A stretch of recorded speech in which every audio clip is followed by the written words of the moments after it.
Malik Sarr et mon président à moi, Amadou Mame Diop, essayer,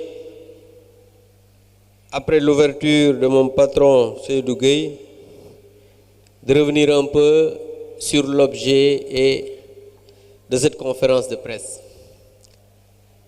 Je dirais ce point de presse. Vous tous, vous savez, je l'ai dit, je l'ai redit, je le répète aujourd'hui, Ousmane Sonko a un problème psychologique compliqué avec la vérité. Et quand on a un problème psychologique compliqué avec la vérité, on ne peut faire autrement qu'aller toujours dans le délire. Vous savez, M. Ousmane Sonko s'est permis d'aller sur l'esplanade du stade parce que, vous savez, j'ai entendu tout le temps, ou bien partout on dit oui, une mobilisation exceptionnelle. Cela ne nous aime pas. N'oubliez pas qu'en 2009, l'Alliance pour la République était dans l'opposition. Et en 2011, on a fait l'investiture du candidat Macky Sall sur l'esplanade de Diamalaye, qui fait 7 fois un terrain de football. Et on était dans l'opposition. Au pouvoir, on a rempli le stade Léopold Sédar Senghor. Lui, il était sur l'esplanade. On a rempli le stade de Guédiawaye. On a rempli le stade de Pikine. Si vous allez partout au Sénégal, les mobilisations du président Macky Sall, heureusement qu'il y a aujourd'hui l'Internet. Et vous avez vu à travers l'Internet que Roy Dundouro pire. Donc cela vraiment ne nous aime pas. Là où ils ont fait leur meeting, c'est le ministre Ali Saleh qui l'avait aménagé pour en faire un forail. Vous vous rappelez bien de la Tabaski où il y avait beaucoup de moutons quand même.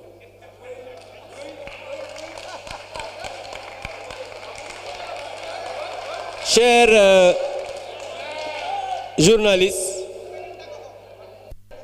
M. Ousmane Sonko a dit que quiconque dit que la dette cachée n'existe pas ira en prison. Ousmane Sonko, moi je dis que la dette cachée n'existe pas au Sénégal. Parce que, vous savez, s'il vous plaît, on n'est pas, s'il vous plaît, ce que je dis, ça peut être documenté parce que ce qu'on dit, nous le disons avec des faits. D'après les investigations qu'on a faites et qu'on a dit partout, ce qu'ils disent d'être caché, c'est environ 4700 milliards. Et sur ces 4700 milliards, 30% c'est la dette contingente, c'est-à-dire les sociétés qui est tout le temps montrée par le bulletin statistique de la dette qui n'est pas sorti depuis juin 2014. Et on demande sa publication. Jusqu'à présent, ils l'ont caché. Le bulletin statistique de la dette depuis juin 2024. Ce bulletin qui est un document public n'est pas sorti. Donc Ousmane, avec ton gouvernement, sortez le bulletin statistique de la dette. Autre chose, je parlais des 30%. Parmi les 66%, il y a 2000 milliards qui représentent 66%. C'est la dette centrale. Parce qu'aujourd'hui, quand un État vient, change le mode de calcul en disant que je vais prendre la dette centrale, cumulée à la dette contingente, et ça nous ramène à 132%, mais cet État-là doit prendre ses responsabilités pour dire que j'ai changé de mode de calcul. Parce que le FMI, je vous rappelle, que le FMI ne produit pas de chiffres. Le FMI travaille avec les chiffres que le gouvernement lui a donnés. Ça, il faut que vous le sachiez. Quand le FMI vient, le gouvernement lui donne son mode de calcul. Et c'est à travers ça que le FMI dit, par rapport aux exigences des convergences de l'UEMOA, voilà votre seuil de la dette, voilà ce que vous avez fait contracter avec les bailleurs multilatéraux, et ensuite, ce qu'il y a eu comme facilité de crédit avec les banques locales. Mais ça, c'est un débat technique que Ousmane Sonko ne peut pas comprendre. Malheureusement, nous avons à la tête de ce gouvernement quelqu'un qui n'est même pas au courant de ce qui se passe dans l'État. Il s'est permis de dire que Pape Malick Ndour a été épinglé par le rapport du PRODAC. Écoutez bien ce que je vais vous dire. Le rapport du PRODAC, si vous allez dans le net, il y a un article sur Dakar Actu, c'est le 11 juin 2018, c'est sorti, 11 juin 2018. Celui qui a produit le rapport, Dieu ait pitié de son âme, il s'appelle Samba Laobé Dieng. Il est décédé au mois d'octobre 2018. Et Pape Malick Ndour, écoutez bien, a été nommé en juin 2019. Regardez ce gros mensonge. Regardez cette grossièreté. Mais Ousmane Sonko est vraiment malade.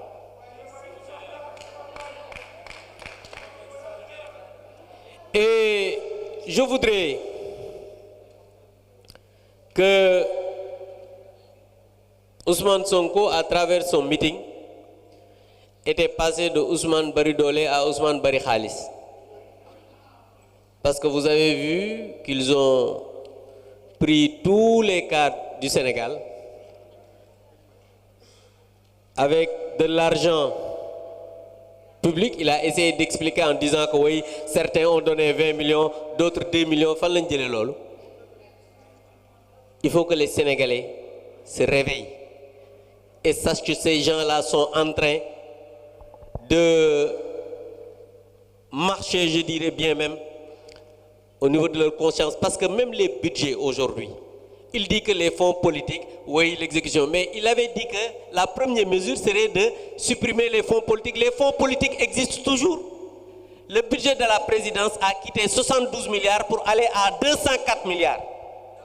Le budget de la primature a quitté 25 milliards pour aller à 31 milliards et aujourd'hui à 30 milliards. Donc, augmentation de 5 milliards. Le budget de l'Assemblée nationale, 20 milliards quand le président Mame Diop était là-bas. Heureusement qu'il est là à mes côtés. Aujourd'hui, c'est 22 milliards. Après avoir quitté 24 milliards parce qu'il y a l'argent des véhicules. Mais où est la rationalisation? Où est la diminution du train de vie de l'État? Non, Ousmane Sonko et son gouvernement préfèrent presser encore les populations à travers une loi qu'on a votée au mois d'octobre pour taxer les Sénégalais qui ont pratiquement tout perdu. Un Premier ministre qui passe son temps à insulter la magistrature, à insulter les magistrats. Je voudrais, à travers cela, me réjouir de la libération de notre camarade Badara Gadiaga, même s'il est sous contrôle judiciaire ou bien sous bracelet électronique. Mais même le procureur s'est opposé.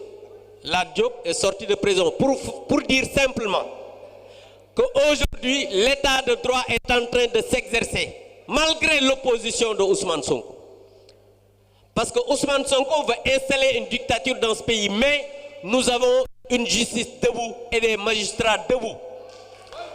Vous l'avez entendu dire qu'il va prendre les magistrats qui vont faire le job. Cela, c'est insulter même les magistrats, les dignes magistrats du Sénégal. C'est insulter la justice sénégalaise.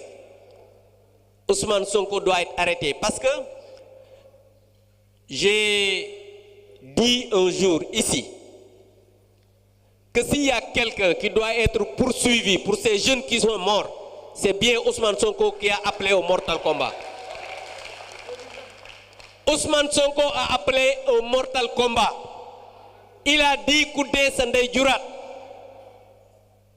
Et on l'a dit dans le texte, nous sommes fiers d'avoir fait face à des brigands, des voyous, des ingénieurs du chaos qui ont voulu mettre fin à ce pays.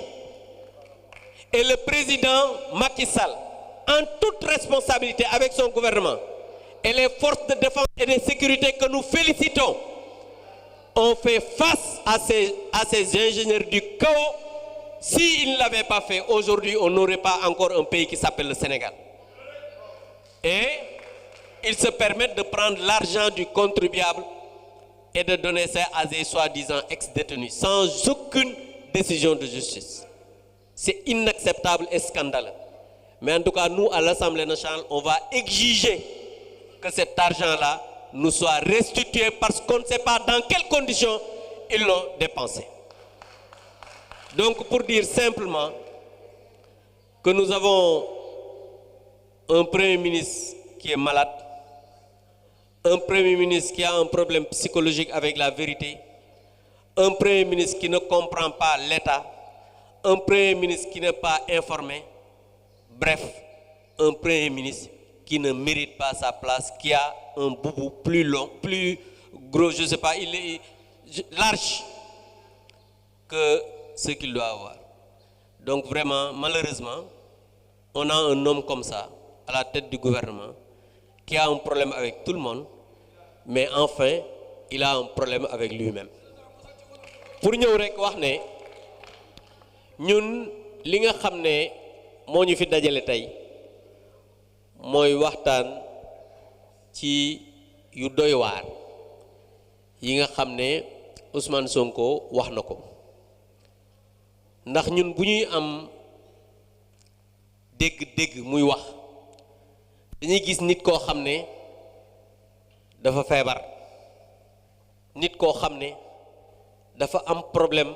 Président Mam wax na ko léegi ak dëgg ndax premier ministre normalement ci réew mu mel ne Sénégal war naa mën a am information ci li nga xam ne ay nit ñi sax xam nañ ko. ñu ne Pape Malick benn cabinet d'expertise privé moom moo ko épinglé ci benn rapport, moom mu ne rapport Prodac moo ko épinglé parce que moom dafa am problème ci bopp bi.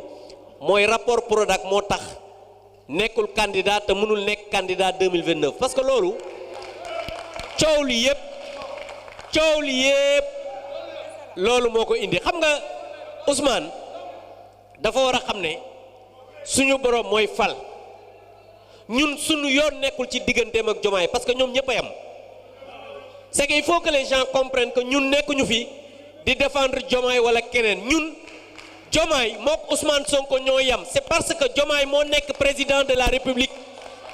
ñuy wax ne la République, ñun Alliance pour la République dañu war a défendre la République, dañu war a défendre les institutions. Le président de la République suñ naan dafa war a jël ses responsabilités, c'est par rapport à la République du Sénégal. Mais Diomaye ak Ousmane ñoom ñëpp ci pot. loolu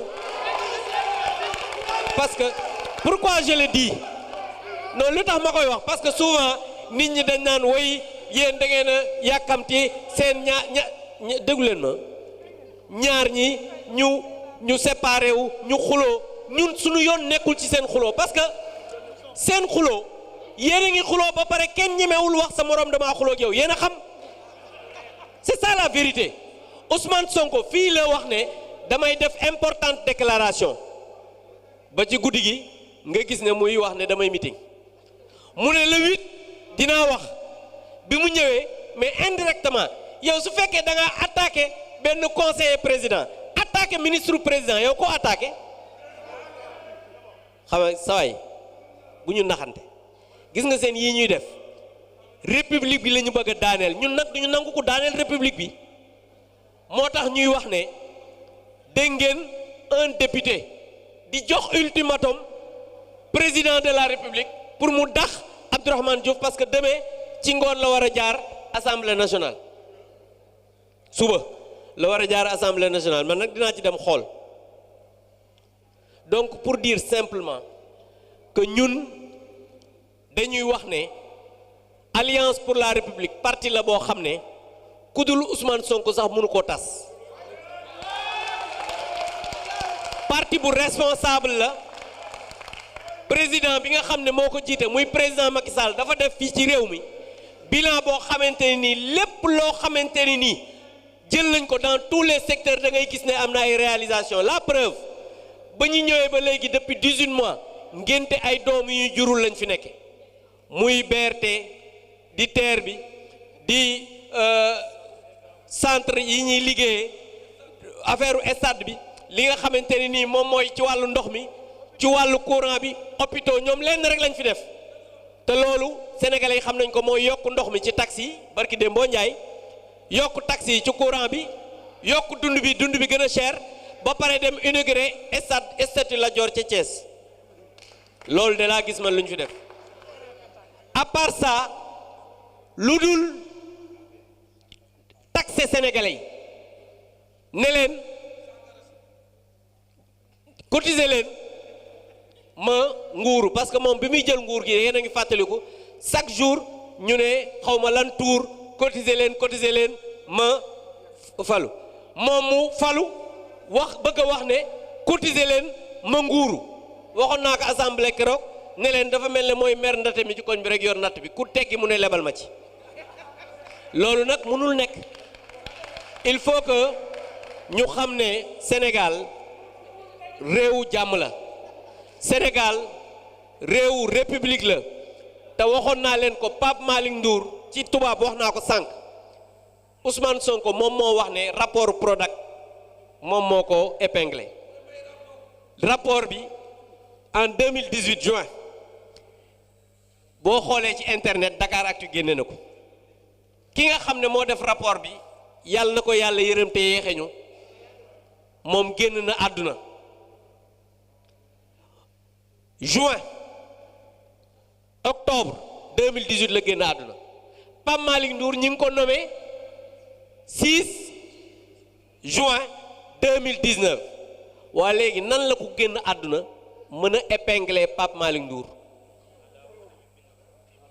xam nga ñàkk wax dëgg sax mën nañ ko comprendre mais di fenal ñoo xam ne génn nañ àdduna loolu musiba la donc vraiment wax ji du sori ñi ngi leen di sant di leen gërëm di wax ne ñun lenn rek la ñuy wax Ousmane Sonko na xam ne 2029 du bokk ba pare ñi ngi wax ne na publier les rapports yi nga xam ne moom lañ koy laaj su boobaa nag je pense que coow li wasa coow li jeex wasalaamaaleykum wa rahmatullah